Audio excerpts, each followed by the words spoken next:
How to adjust the folding angle. First, turn the gear to the manual side and press the manual folding button. Press the red angle meter start button and the current folding angle will be displayed. If you want a larger or smaller angle, you can adjust the hand wheel. The angle will become smaller as the hand wheel moves upward. The angle will become larger as the hand wheel suction rod moves upward. This is the angle you need.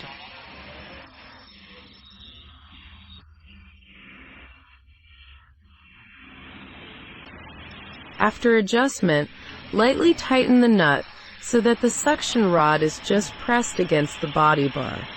Sometimes, if you bend a long bow, if one side has a larger angle and the other side has a smaller angle, you can fine-tune the hand wheels on both sides to tighten them.